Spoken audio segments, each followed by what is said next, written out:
Guide dogs.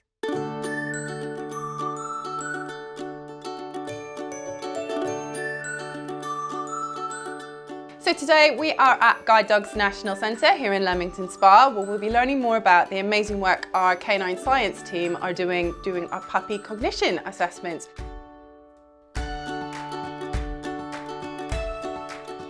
So our puppy cognition assessment is really a series of little games that we play with our puppies to really better understand their personality.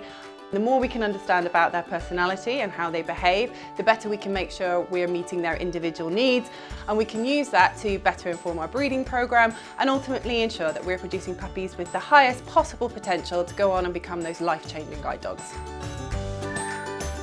What we do is we undertake 6 little tasks, or what we refer to as games really, with the puppies.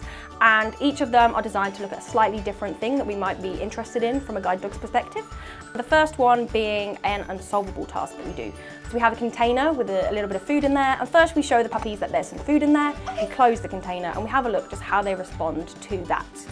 Whether they come to look for us for help, whether they try and solve the problem themselves, and then of course at the end of the little game we give them the treat. The second one we do is a human interest task, and this is basically all about how the puppy will engage with us as humans. So we stand and we speak to the puppies and we look at how they engage with us. Do they make eye contact with us? Do they like it when we talk to them? And then after we've spoken to them, we walk close to them and we see whether they want to come close to us after we've been engaging with them. Then the third task that we do is called an odour discrimination task. So what we do is we have 2 tubes. One is baited with food and the other is completely empty. And what we do is we change around the odour tubes and we see if the puppy can discriminate which one has got food in and which one hasn't.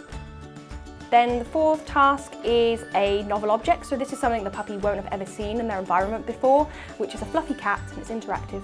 We place it on the floor with the puppy and we just see how they interact with the cat. So how quickly do they approach the cat? Do they want to play with the cat?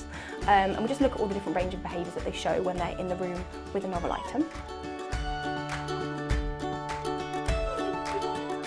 The fifth task is a problem-solving task. So here what we have is a cylinder and one of the sides of the cylinder is open. And what we do is we teach the puppy to walk around to the open side and get the piece of food out of the cylinder. And then we change the problem round, and so we flip the cylinder around the other way so a different side is open, and we see if the puppy can problem solve and they can work out to walk around to get the food from the other side.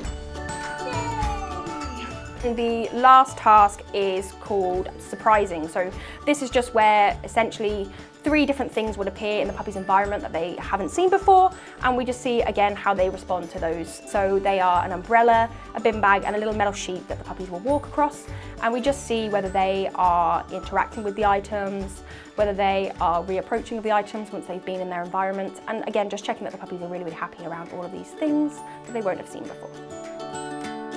It's really important to us that our puppies are happy and comfortable throughout all of our cognition assessments.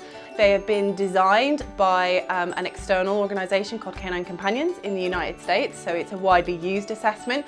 And we also make sure we monitor our puppies throughout the whole process to make sure that they're relaxed, that they're happy and that they're engaged in what they're doing and fully participating in it.